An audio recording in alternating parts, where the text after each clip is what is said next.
Si sos estudiante, docente, no docente, catedrático o la autoridad de un establecimiento educativo, ya tenés un lugar de opinión y debate, de reflexión y búsqueda de acciones, de articulación y contención. Durante los próximos minutos, escuchá Data Universitaria, con la conducción de Facundo Acosta. Bienvenidos y bienvenidas una vez más a este espacio dedicado a la comunidad que le da vida a las universidades. ¿Qué tal? ¿Cómo les va? Mi nombre es Facundo y como siempre los voy a estar acompañando durante la próxima hora. Así es, estamos arrancando un nuevo programa de Data Universitaria Radio, este espacio donde buscamos informarte de todo lo que pasa y va a pasar en el mundo universitario. Llegamos con a los 14 programas del año 2021 de Data Universitaria Radio. Si no me equivoco, si mal no recuerdo, son 50 en total los programas que llevamos de Data Universitaria Radio. Por supuesto, siempre pueden volver a escuchar toda la temporada 2020 en nuestro sitio web, en datauniversitaria.com.ar. Con esto, agradecer a todas las radios de todo el país que nos permiten llegar con este ciclo radial a toda la República Argentina. De paso que estamos arrancando, invitarlas a que nos sigan en nuestras redes sociales, en Facebook, en Instagram, @datauniversitaria, en Twitter, @dtuniversitaria. Como te decía, hay mucha información que podés encontrar en nuestro sitio web. Por supuesto, revivir los programas que salen cada semana. Y también muchas noticias de lo que pasa y va a pasar en el mundo universitario. De paso, saludar a la Universidad Nacional de Río Cuarto, que cumplió 50 años el fin de semana pasado, el 1 de mayo. Esta universidad realmente importante, porque es una de las primeras en ser creadas tras el plan Tacchini, allá por el año 1968, con este plan que buscó crear más instituciones universitarias en el interior del país, y la de Río Cuarto fue la primera del plan Tacchini, así que un gran saludo para toda su comunidad universitaria. Muchas noticias interesantes, pero para destacar algunas, se extendió el plazo para inscribirse a las becas Progresar. Van a haber tiempo hasta el 21 de mayo para inscribirse a las líneas enfermería, nivel superior y educación obligatoria, hasta el 21 de mayo. También, hubo acuerdo paritario. Tanto los trabajadores no docentes como los docentes de las universidades nacionales acordaron un 35% de aumento con revisión en diferentes meses de este 2021 y un adicional por conectividad. Muchísimas noticias realmente, no me quiero pasar de tiempo porque hay realmente muchas comunicaciones. Vamos a estar hablando de un proyecto que fue aprobado en la Universidad de la Patagonia San Juan Bosco para la investigación en cannabis medicinal. Vamos a estar hablando de este programa nacional de investigación de cannabis medicinal del Ministerio de Salud de la Nación. Vamos a estar hablando de la ciencia de datos en ciencias sociales, esta capacitación que están por realizar en la Universidad Nacional de Quilmes. Así que muchísimo contenido el que tenemos en este programa del día de la fecha. Así que de esta manera arrancamos este nuevo programa de Data Universitaria Radio. Data Universitaria. Información, comentarios, entrevistas, investigaciones, todo lo que te interesa saber del mundo universitario. Las 24 horas del día y en el momento que quieras. Visítanos en datauniversitaria.com.ar. Vamos ya a la primera comunicación de este 14º programa del año 2021 de Data Universitaria Radio, porque está para hablar con nosotros la decana de la Facultad de Ciencias Médicas de la Universidad Nacional del Litoral, Larisa Carrera. Decana, ¿qué tal? ¿Cómo le va? Bienvenida a Data Universitaria Radio. Buen día, ¿cómo les va? Bien, muy bien. Por suerte estoy bien. Buenísimo. Hay que cuidarse. Exacto. Para comenzar, ¿cómo funciona el centro de simulación de la facultad, donde estudiantes de medicina, de la licenciatura en obstetricia y otros profesionales están realizando sus prácticas? Bueno, es un centro de simulación que nosotros comenzamos a construir hace ya unos cuantos años, luego del proceso de acreditación de la carrera de medicina y del programa de fortalecimiento de la educación médica. Entonces, destinamos esos fondos, gran parte de esos fondos, en la construcción de este centro de simulación, y otro tanto la Universidad del Litoral, la verdad que nos ayudó a poder terminar toda la construcción, y por supuesto la compra de todo el equipamiento que tiene en su interior. Así que empezamos desde hace ya unos cuantos años con el proyecto de montar este centro de simulación, que incluía, por supuesto, diferentes aristas. No era solo el edificio y el contenido del edificio, sino además toda la red de profesionales técnicos y técnicos que necesitábamos tener para poder llevar adelante el centro de simulación. Así que bueno, todo un proceso de capacitación de docentes de las diferentes áreas, de emergentología, de pediatría, de clínica médica, de cirugía, de tocoginecología, de obstetricia, se fueron capacitando para poder llevar adelante todo lo que es pensar la enseñanza a través de los simuladores y poder armar los diferentes escenarios. Entonces, el equipo técnico lo mismo, pudimos hacer todo el equipamiento de sonido, de video, para poder transmitir lo que estaba pasando en un lugar, a otro lugar a donde había también estudiantes y lo podían estar viendo. Bueno, todo la preparación técnica, y la verdad es que tenemos hoy un equipo de docentes que están muy capacitados, que están muy comprometidos, y un equipo técnico que también. La verdad es que hay que sacarse el sombrero, porque hay gente que es la que lleva adelante ese centro de simulación, y hoy permitió que las dos carreras de grado que tenemos en la facultad, medicina y la licenciatura en obstetricia, y las carreras de pregrado, tenemos una tecnicatura en emergencia prehospitalaria, rescate y trauma, también pudieran utilizar ese centro de simulación. Así que la verdad es que estamos muy contentos, porque bueno, en el marco de esta pandemia fue un elemento que nos permitió descomprimir la situación. Exacto, justamente iba a preguntarle porque entiendo que este espacio fue utilizado, como decía, para la práctica final obligatoria de estudiantes de medicina, de obstetricia, y que el año pasado, en este contexto de pandemia, se vieron imposibilitados de ir a hacer las prácticas en hospitales, en sanatorios y en centros de salud, y bueno, este centro de simulación ha sido muy importante, ¿no? El centro de simulación es un centro grande, tiene más de 1.000 metros cuadrados, y la verdad es que tiene también un auditorio, tiene un espacio de producción de material para reponer en el centro de simulación. Ustedes saben que bueno, los simuladores, los equipos, sobre todo aquellos que se utilizan para habilidades procedimentales, tienen un deterioro, lógicamente. Así que bueno, algunos incluso tenemos producción propia y los podemos reponer, y eso nos viene muy bien, porque bueno, el recurso es finito y son costos muy importantes. Pero sí, esto nos permitió el año pasado, ya en agosto comenzó un grupo que había comenzado su práctica final obligatoria en el año anterior y terminaba el año pasado, pero con la pandemia no pudo realizar sus últimas prácticas. Entonces, bueno, en el marco del centro de simulación y bueno, de actividades que fuimos haciendo y fuimos acordando con el Ministerio de Salud, pudieron cumplimentar sus prácticas y terminar su práctica final obligatoria. Y luego ya a partir de septiembre, fines de septiembre, empezó la camada que había comenzado a inicios del año pasado, y ahí sí combinamos prácticas en diferentes sectores de salud, y por supuesto en el marco de la pandemia también los estudiantes se integraron a los programas de detección, a los programas a todo lo que era el triage, el seguimiento de pacientes, el 0800 y demás, y por supuesto con la simulación, que también comprendió una etapa importante de la capacitación.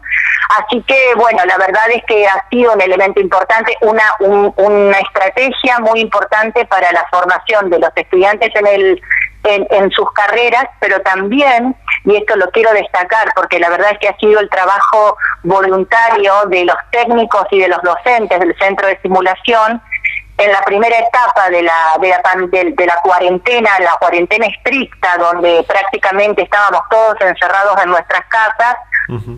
La universidad permaneció abierta porque pudo, con el centro de simulación, además de otros aspectos del propios de la universidad, pero fundamentalmente a través del centro de simulación estos docentes capacitaron alrededor de 500 profesionales y equipos, miembros de los equipos de salud de los diferentes sectores de la ciudad que iban a estar abocados a la atención de pacientes COVID.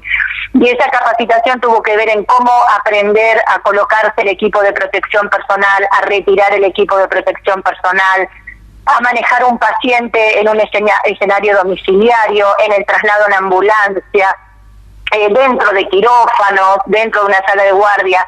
Y así que capacitamos al equipo de salud, instrumentadores quirúrgicos, enfermeros, médicos, en fin, técnicos en emergencia. La verdad es que fue una experiencia sumamente gratificante porque la gente se sintió muy a gusto, se trabajó con grupos muy reducidos y cuidando todas las medidas de seguridad, digamos, de los protocolos que teníamos aprobados. Y la verdad es que para nosotros fue una experiencia muy grata porque fue una forma de abrirse a la comunidad también ese centro de simulación que está en una universidad pública y que la verdad para nosotros es un orgullo.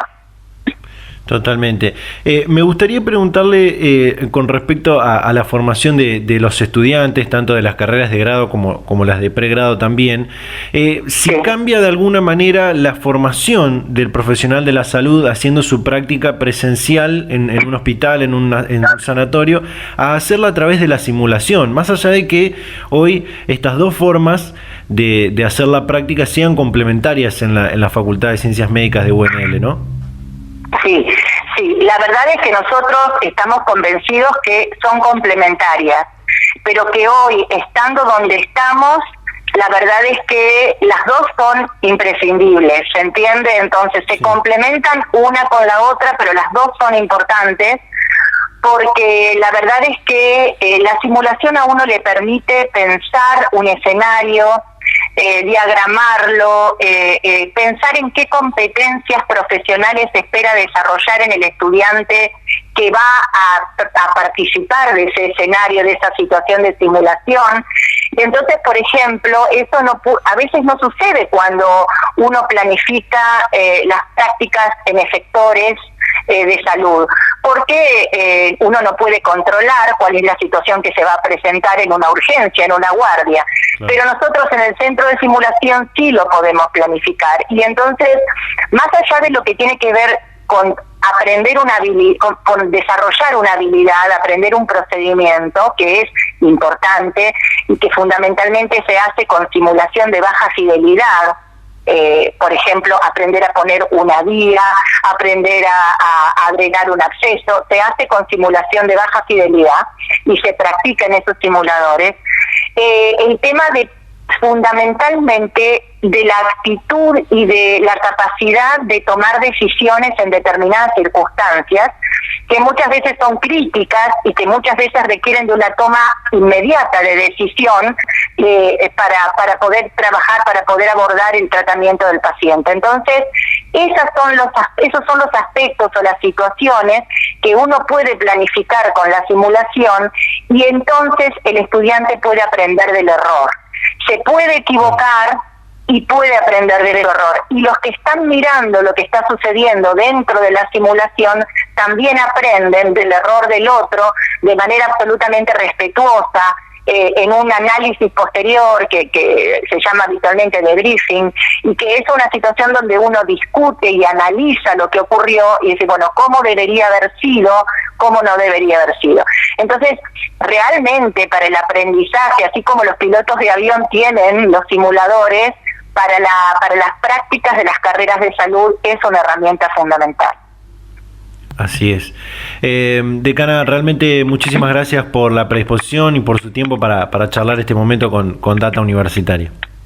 No, al contrario, gracias a ustedes por llamarnos y por poder difundir lo que se hace en las universidades públicas del país.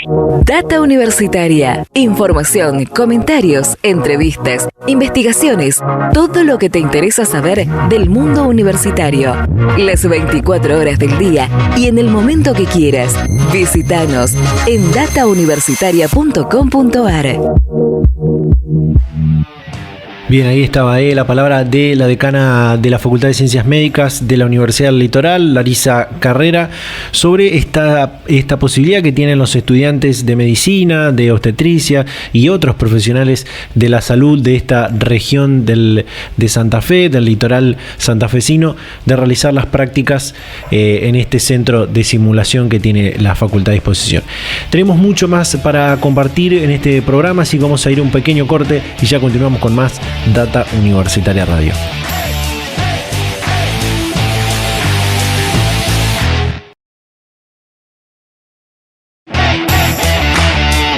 Continuamos en Data Universitaria Radio en este programa número 14 de la segunda temporada en este año 2021. Como te contaba en el inicio, íbamos a compartir esta comunicación que hicimos que tiene que ver con la aprobación de un proyecto de investigación sobre el uso terapéutico del cannabis en una universidad de la Patagonia, en este caso la Universidad de la Patagonia San Juan Bosco, y hablamos esta semana con el secretario de Ciencia y Técnica, que nos contó todos los detalles sobre este proyecto, sobre esta aprobación por parte del Ministerio de Salud de la Nación. Así que compartimos esta comunicación con el secretario de Ciencia y Técnica de la Universidad Patagonia San Juan Bosco, Fabián Scholz. Sí, hoy muy temprano, hoy en la mañana, recibimos con mucha sorpresa, de mucho agrado, la notificación del boletín oficial, que daba cuenta justamente de la aprobación de este proyecto, que es el proyecto inicial de una iniciativa mucho mayor, porque estamos trabajando en la formulación de un programa de investigación en cannabis medicinal en la Universidad de la Patagonia San Juan Bosco. Venimos trabajando desde finales de 2017 para la formulación del programa, y bueno, como es de público conocimiento, al menos de quienes estamos en estos temas, ha habido distintos vaivenes por cuestiones reglamentarias, legales, etcétera, que han hecho que se pueda ir avanzando y por ahí deteniéndose y tal vez hasta retrocediendo, ¿no es cierto?, en función de la ley de la 27350 y la reglamentación que ha tenido. Pero bueno, hoy finalmente habíamos presentado ya un proyecto desde... nosotros tenemos 4 sedes en la universidad, estamos distribuidos a lo largo y a lo ancho de la provincia de Chubut, y en una de ellas, de las sedes, la sede de Esquel, la universidad cuenta con un instituto de biotecnología, el Instituto de Biotecnología Esquel, desde el cual se había formulado este proyecto, basado en esencialmente en la logística y en el recurso humano con el que se cuenta en la sede. Inicialmente en la sede, ¿no es cierto? Porque bueno, el Instituto de Biotecnología Esquel tiene una planta de extracción de aceites esenciales que trabaja con especies nativas implantadas desde la región ahí de la cordillera de Esquel, y viene trabajando ya desde hace muchísimos años justamente en la extracción. Y por otro lado, allí contamos con invernaderos, tenemos 3 naves importantes, entre las que totalizamos 1.200 metros cuadrados, digamos que hacían que tuviésemos la logística para pensar en esta primera etapa, en este primer paso, que sería la producción de las plantas, ¿no es cierto? La producción de las plantas y la obtención del aceite. Claro está que uno puede tener la logística, pero si no tiene el factor fundamental, que es el recurso humano,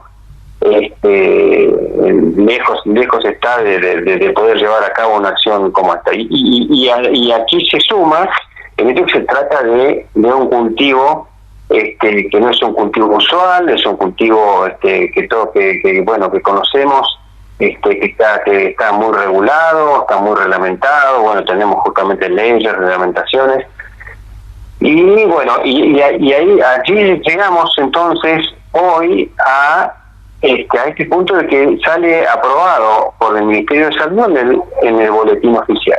Uh-huh. A ver, claramente esto nos llena de orgullo, satisfacción y nos alienta a seguir, pero claramente de aquí hacia adelante esto no implica que mañana vamos a comenzar a producir plantas, ¿no es cierto?, de cannabis. Tenemos un largo camino por recorrer, tenemos que hacer tramitaciones ante el Instituto Nacional de Semillas.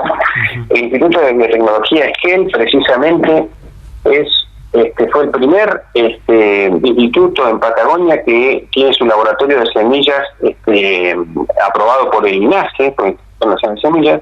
Entonces, teníamos ciertos, digamos, llamémoslos requisitos o una base firme, sólida, como para pensar que podíamos presentarnos con este proyecto. Nos queda mucho camino por recorrer, pero creo que vamos por el buen camino. Absolutamente, es igual, de igual manera es importante lograr esta aprobación. Pudimos ver que para la segunda etapa del proyecto presentado y aprobado por el Ministerio de Salud se comprende la identificación de los componentes activos de la planta, que entiendo es la manera de conocer cómo se puede usar en un tratamiento terapéutico, en un tratamiento médico, ¿no? ¿Qué nos puede explicar? Sí, claramente. A ver, si hay algo que creo que hemos entendido de una vez por todas en la ciencia argentina, esto se ve para quienes hemos estado estudiando en el exterior también, es algo que es ya muy usual, hacer a trabajar de forma multidisciplinaria, interdisciplinaria, interinstitucional, intersectorial o multisectorial. Bueno, eso por suerte lo estamos comprendiendo muy bien todos, desde los distintos sectores aquí en nuestro país. Sí. Y es así que justamente vamos sumando conocimiento, vamos sumando recursos humanos, vamos sumando voluntades, porque claramente no es un tema sencillo y hay muchas aristas y porque aquí estamos hablando de la parte de investigación en lo que tiene que ver específicamente uso terapéutico, pero después luego tenemos la parte social, tenemos que continuar trabajando en la parte legal, o sea, hay muchas otras aristas, ¿no? Pero yendo precisamente a la pregunta, justamente, luego está la parte, o sea, ahora, una vez conseguidos los permisos, hay cuestiones de seguridad, como podrá comprenderse también, ¿no es cierto?, porque uno no puede comenzar a producir plantas de cannabis en cualquier espacio. Tendremos que sortear, tendremos que trabajar en todos estos aspectos, pero bueno, ahora estamos en esa primera etapa, tratando de llegar a concretar esa primera etapa, que es la producción de plantas, ver toda la parte de la fisiología del cultivo, la ecofisiología, que si bien hay mucho que se conoce, porque se ha estado trabajando en muchas otras latitudes, no solamente de Argentina, sino en el mundo, hay mucho que se conoce, pero claramente no es lo mismo producir en la provincia de Buenos Aires que en Jujuy que en Patagonia, ¿no es cierto? Las condiciones de cultivo, las condiciones bióticas y abióticas, como las llamamos, son diferentes. Entonces tenemos que iniciarnos en este cultivo viendo cuál es toda la parte fisiológica, ecofisiológica, y bueno, esa es la primera etapa. Y luego viene, una vez obtenido el aceite, como se llama comúnmente, allí tenemos que comenzar a analizar, ¿no es cierto? Y esa parte de análisis tenemos que hacerla justamente con recurso humano que ya esté calificado, que ya venga trabajando y que tenga conocimiento. Tenemos recursos humanos en la universidad está muy asociada también con distintos institutos de CONICET, tenemos institutos de doble dependencia dentro de la universidad y tenemos justamente vínculos muy estrechos con el CCT, el Centro Científico Tecnológico CENPAT, y compartimos muchos investigadores con el CENPAT justamente, ¿no? Entonces tenemos en la ciudad de Puerto Madryn, donde también está presente la universidad, compartimos, hay investigadores del CENPAT que son también docentes e investigadores de la Universidad de la Patagonia de San Juan Bosco. Entonces allí justamente hay ya recurso humano que viene trabajando desde hace un tiempo en la parte bioquímica, tiene conocimiento. Entonces, con ellos, y tiene los equipamientos, obviamente, y con ellos, esa segundo eslabón, digamos, la segunda parte, está pensada realizarla con ellos, justamente.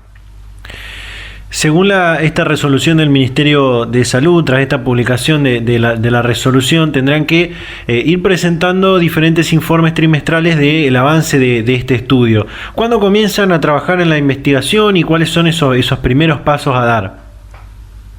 Sí, bien, es muy acertada la pregunta porque, digamos que, hay en una temática tan importante como esta, hay distintos organismos, distintas instituciones del Estado, distintos contralores para las distintas aristas, digamos, que intervienen en este proceso. Entonces, ahora, el próximo paso es justamente ver ahora está el tratamiento con el INASE, con el Instituto Nacional de Semillas, para porque a pesar de que somos un laboratorio, tenemos un laboratorio, como decía, habilitado por el INASE, pero bueno, ahora se trata de otra especie, se trata particularmente de cannabis, y bueno, ahora vienen las tratativas justamente con el INASE.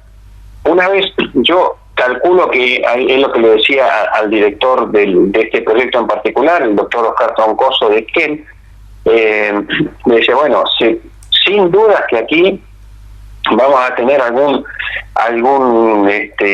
tendremos que realizar acciones en paralelo con el INASE y hay algún organismo que tenga que concerniente a todo lo que tiene que ver con la seguridad, ¿no es cierto? Porque en este momento estamos produciendo especies nativas, no tenemos ningún inconveniente en producir especies nativas del bosque andino patagónico, son inclusive especies no nativas para el bosque, pero es muy distinto, por obvias razones, producir cannabis. Entonces, bueno, ahí tendremos que ver justamente. Yo, la verdad que no podría dar un tiempo, vamos a acelerar los pasos para hacerlo lo más rápidamente posible, pero bueno, tenemos que realizar estas tratativas con estas instituciones.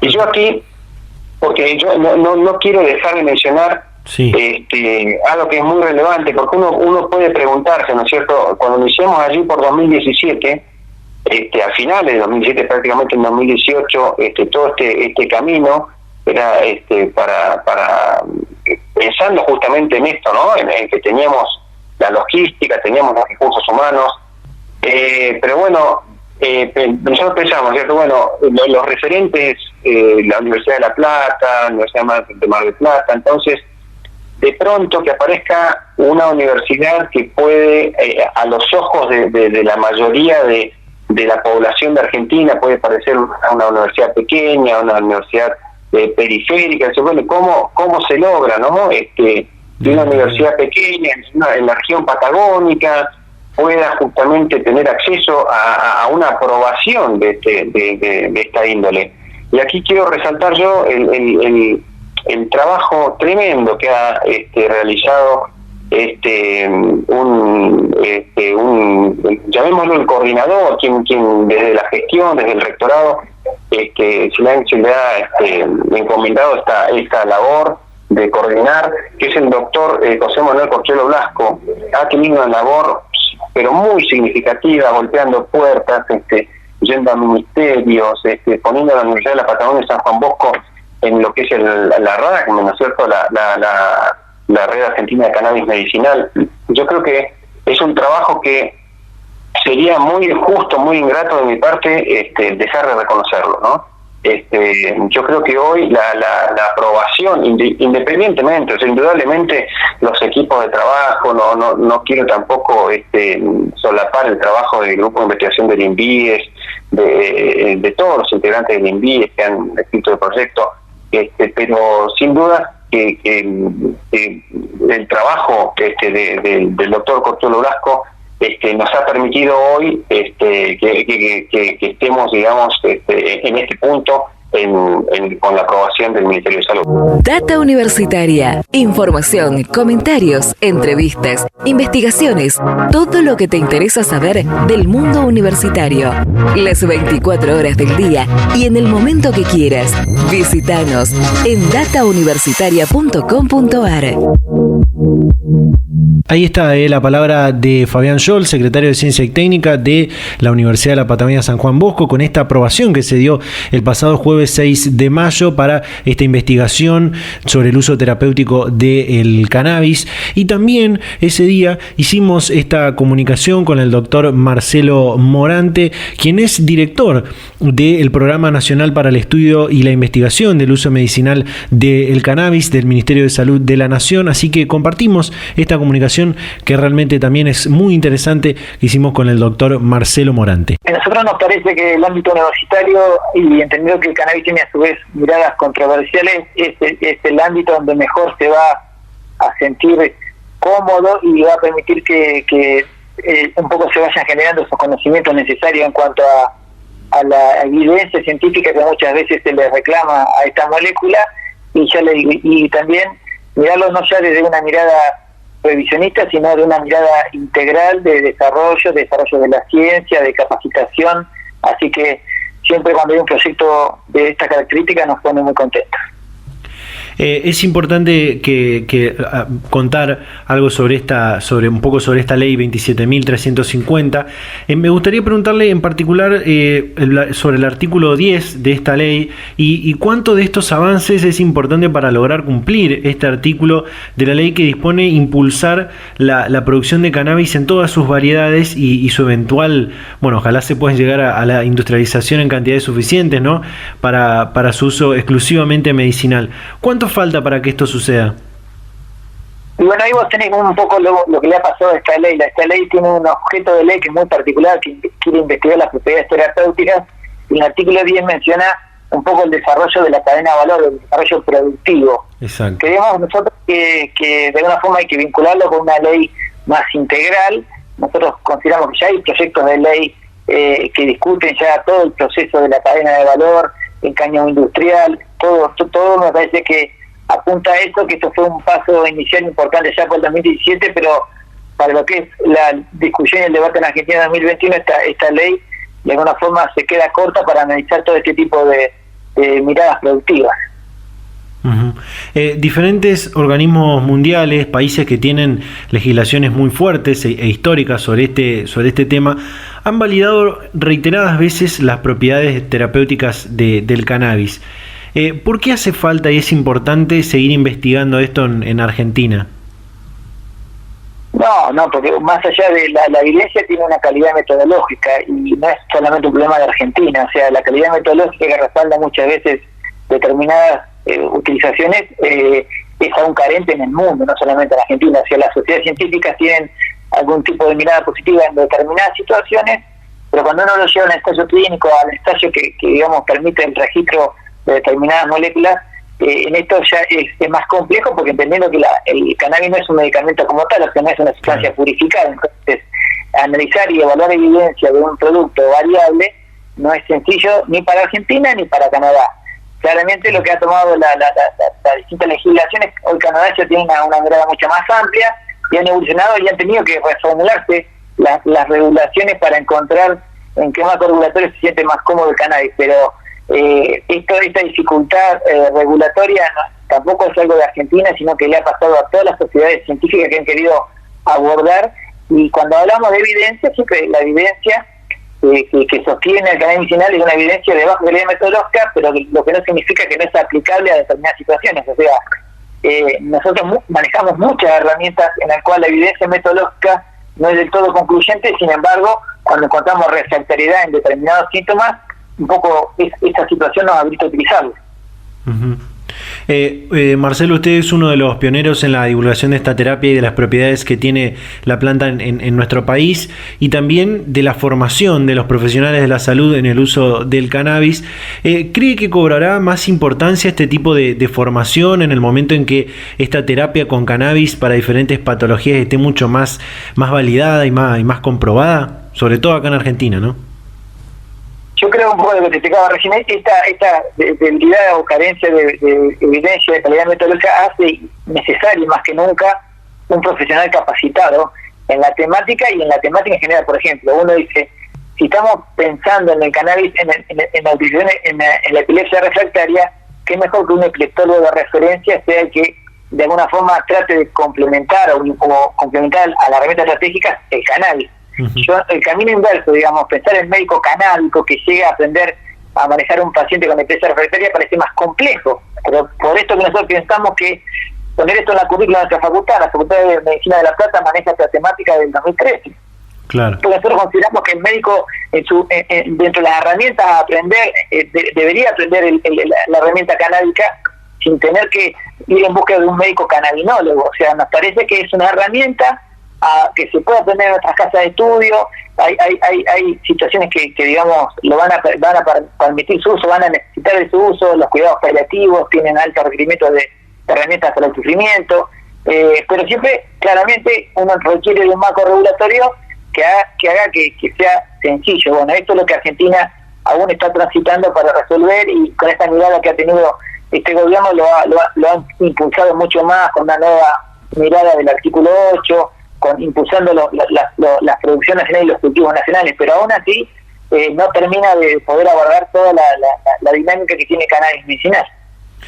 Marcelo, ¿qué pasa en el caso contrario, ¿no? Porque hoy tenemos, la gente tiene un acceso a la información mucho mayor, conoce mucho más y tiene más acceso a saber si esta terapia es efectiva o no. ¿Qué pasa en el caso contrario cuando un paciente, una persona que tiene una dolencia, que tiene un familiar con alguna patología, va a la consulta de un médico y le dice que si está bien o no tratarse con aceite de cannabis o con algún derivado de cannabis? ¿Qué pasa en ese caso?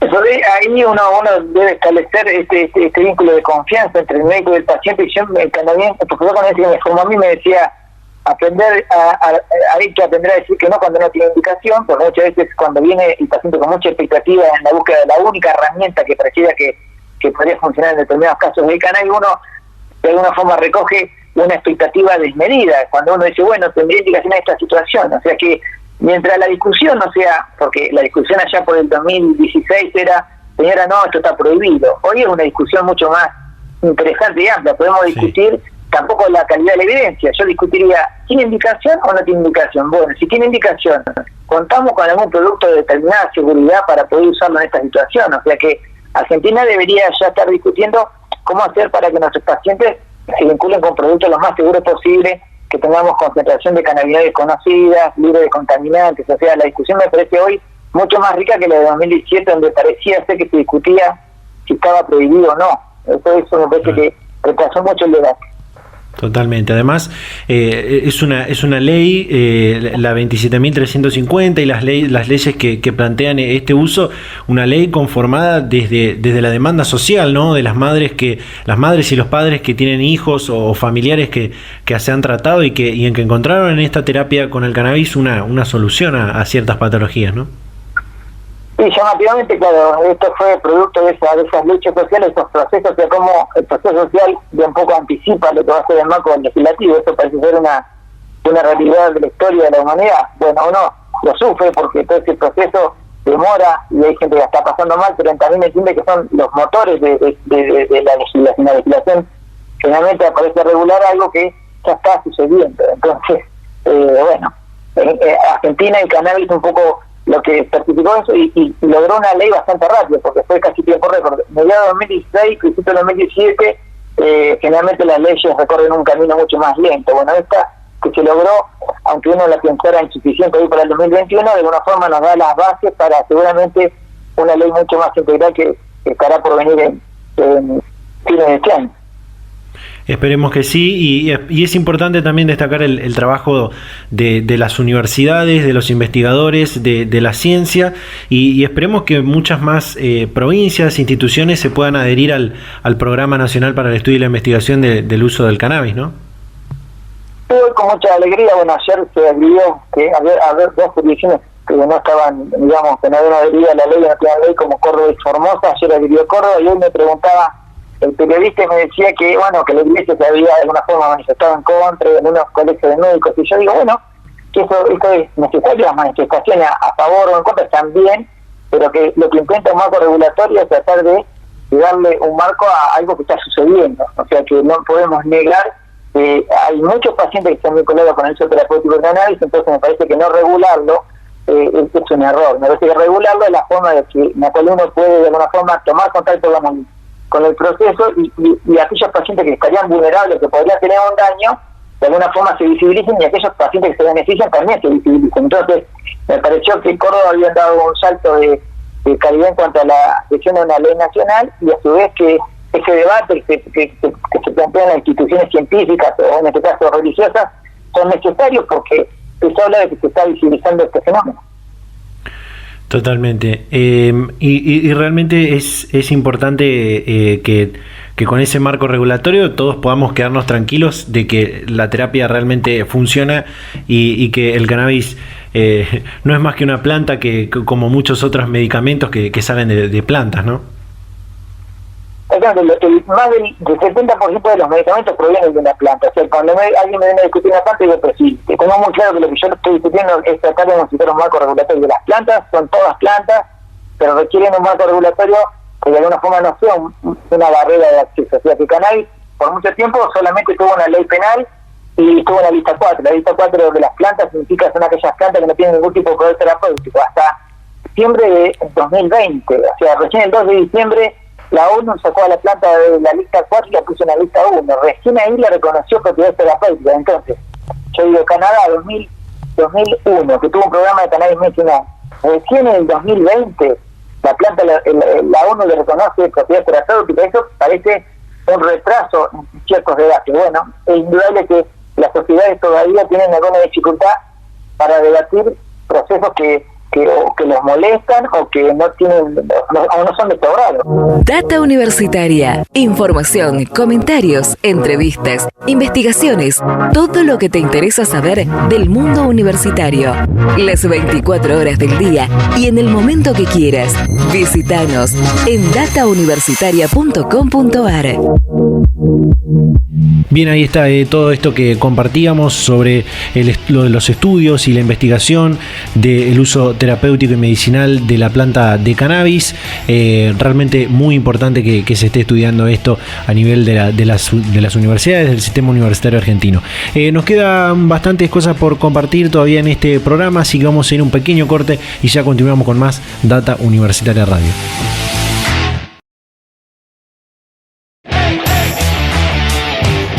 Volvemos con más Data Universitaria Radio, estamos ya encaminados al final de este programa, pero antes nos queda esta última comunicación sobre un tema muy interesante, porque está para hablar con nosotros el docente de la Universidad Nacional de Quilmes, Raúl Di Tomaso. Raúl, ¿qué tal? ¿Cómo le va? Bienvenido a Data Universitaria Radio. Hola, ¿qué tal? ¿Cómo le va? Buenos días. Bueno, un gusto hablar con ustedes. Bueno, vamos a hablar de esta capacitación que están lanzando de ciencias de datos para ciencias sociales. Primero, si es posible, un breve repaso de qué son las ciencias de datos, qué es el Big Data, ¿no? Sí, la ciencia de datos es una nueva disciplina que surgió a partir de la Big Data. Sí, la Big Data es un concepto que en el siglo XXI se empezó a conformar y que tiene que ver en principio con lo que se le dice las 3B.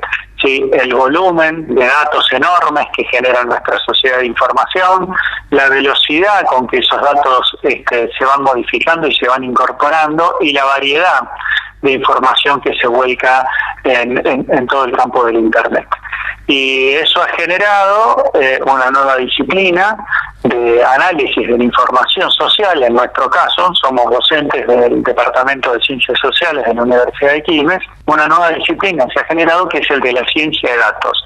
Una ciencia que pretende generar herramientas e instrumentos para el análisis de esa información enorme, dispersa, variada. En esta capacitación extracurricular que están lanzando desde la universidad, ¿qué busca que el data science, la ciencia de datos aporte, en este caso a las ciencias sociales, ¿no? Sí, por un lado lo que nos interesa es formar profesionales en el manejo de estas nuevas técnicas de investigación. ¿sí? Pero nos interesa que el acceso al manejo de esas técnicas sea mirada desde una perspectiva ética, de una mirada crítica, para responder problemas sociales, ¿sí?, que tengan nuestras sociedades. ¿Sí?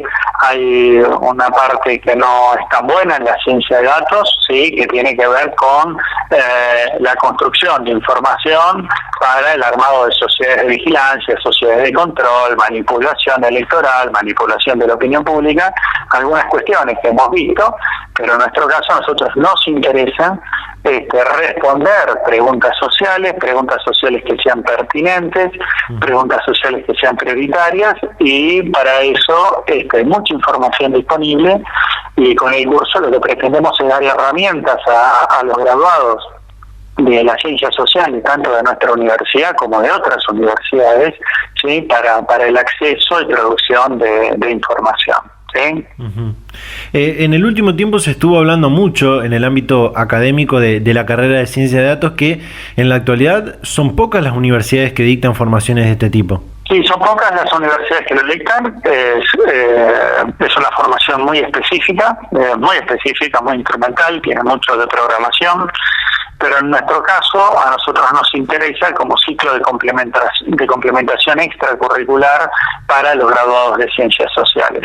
A nosotros nos parece que la formación de un sociólogo, de un historiador, de un comunicador social, ¿sí?, tiene que ser una formación integral, ¿sí?, y la ciencia de datos es un instrumento, ¿sí?, para el análisis de información que después tiene que ser leída ideológicamente, leída teóricamente, ¿sí?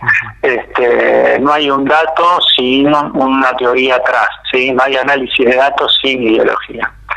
Y lo que nosotros vamos a estar dictando es un conjunto de 7 cursos, ¿sí?, de distintos programas. El programa quizás más conocido es el R, que es con el que vamos a comenzar ahora el 17 de mayo.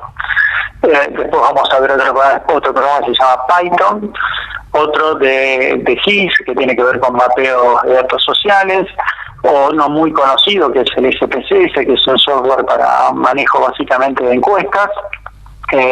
Otro curso de visualización de datos, ¿sí? Los datos que uno produce hay que comunicarlos, entonces las visualizaciones cada vez son más importantes.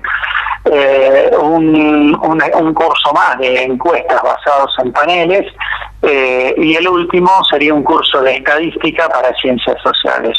Sería como el esqueleto, ¿sí?, la estadística de todas estas herramientas. Tienen un antecedente con este tema del Big Data. La universidad tiene un antecedente muy interesante también de hace pocos años atrás, con el caso de la editorial de la Universidad de Quilmes, ¿no? ¿Qué nos puede contar? Sí, el antecedente que tenemos es que hace unos años la universidad promovió algunos proyectos de investigación que considera estratégicos para la institución, y en ese sentido creó el programa que se le dice PITEI, Comunicación Digital y Big Data, del que soy director yo, y el vicerrector Alfredo Alfonso es el vicedirector del programa. Y en el marco de ese programa tuvimos la iniciativa de proponerle al Departamento de Ciencias Sociales de nuestra universidad este ciclo extracurricular, que está teniendo una demanda superior a la que nosotros nos imaginábamos, ¿sí? Así que actualmente para un curso que nosotros estamos saliendo, que es el DR, ya tenemos 400 preinscriptos.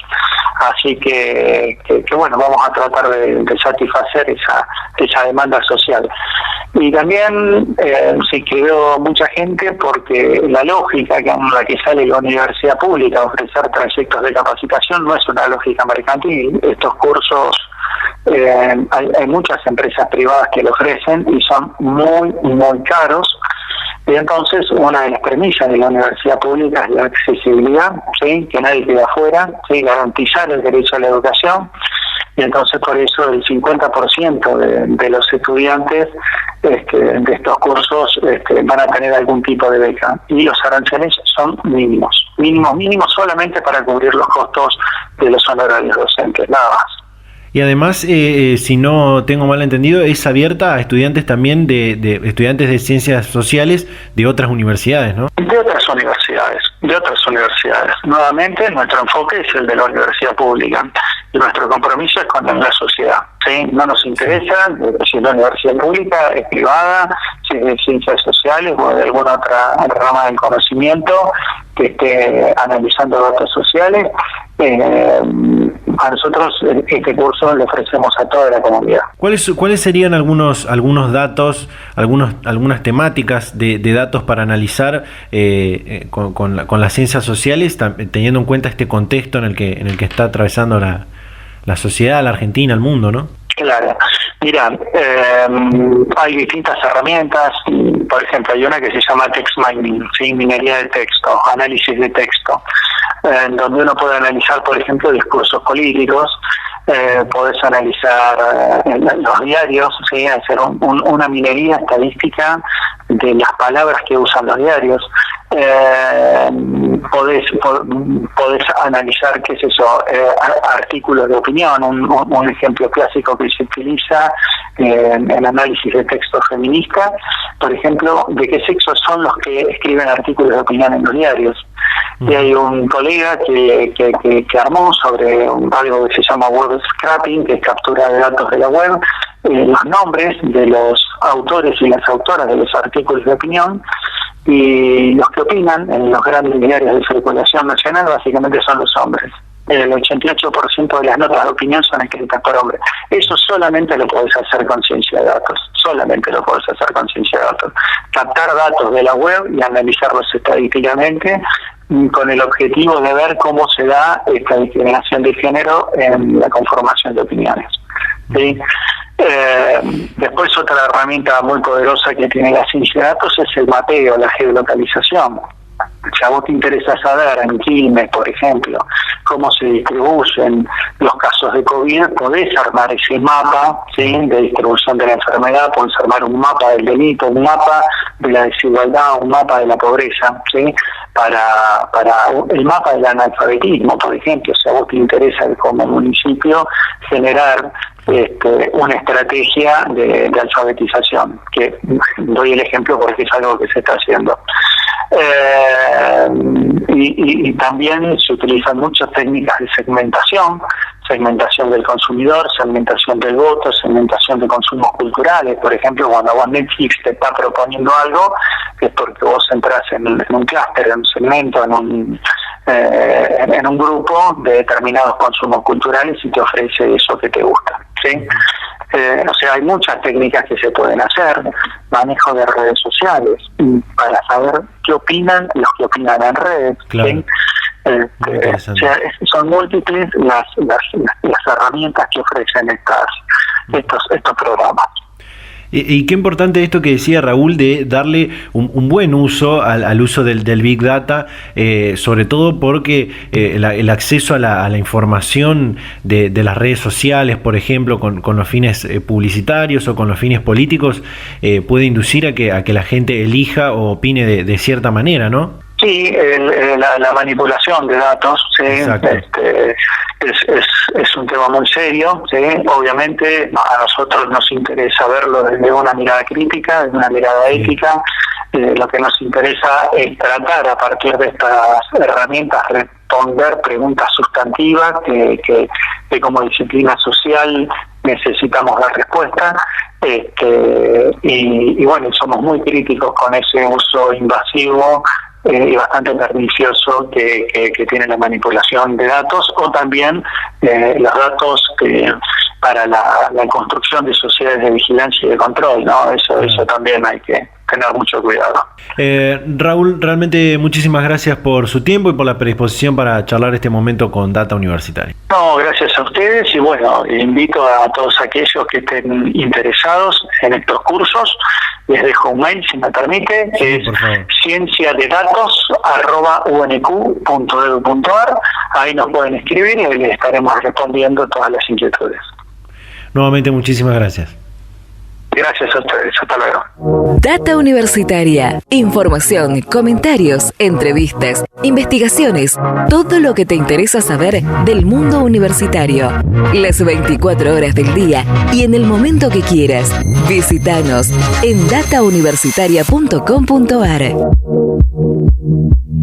Y ahora sí llegamos al final tras esta comunicación con el docente de la Universidad Nacional de Quilmes, Raúl Di Tomaso, también secretario de Extensión Universitaria de la Universidad de Quilmes, sobre esta capacitación en ciencia de datos para ciencias sociales. Llegamos al final de este programa número 14 de Data Universitaria Radio en esta segunda temporada. Realmente muy interesante todos los temas que hemos abordado en esta oportunidad, tanto las prácticas en el centro de simulación que hablábamos al principio con la Facultad de Ciencias Médicas de la Universidad Nacional del Litoral, el proyecto de investigación sobre el uso terapéutico y medicinal del cannabis en la Universidad de la Patagonia San Juan Bosco, conocer cómo se piensa a nivel nacional este programa nacional de estudio de investigación de la planta de cannabis en su uso medicinal, con el doctor Marcelo Morante, que es uno de los impulsores de esta investigación, de la formación de los profesionales de la salud en este tema. Y por supuesto también este tema del Big Data, del Data Science, en este caso para las ciencias sociales. Muchísimas gracias a todas y a todos por estar ahí del otro lado, a todas las radios de todo el país que nos permiten llegar semana a semana con este ciclo radial a toda la República Argentina. Invitarlos a que nos sigan en nuestras redes sociales, Facebook e Instagram, @datauniversitaria, en Twitter, @DT Universitaria, suscribirse por supuesto a nuestros canales de Spotify y YouTube, y como siempre nos vamos a encontrar a esta misma hora y en este mismo dial la próxima semana. Chau, chau.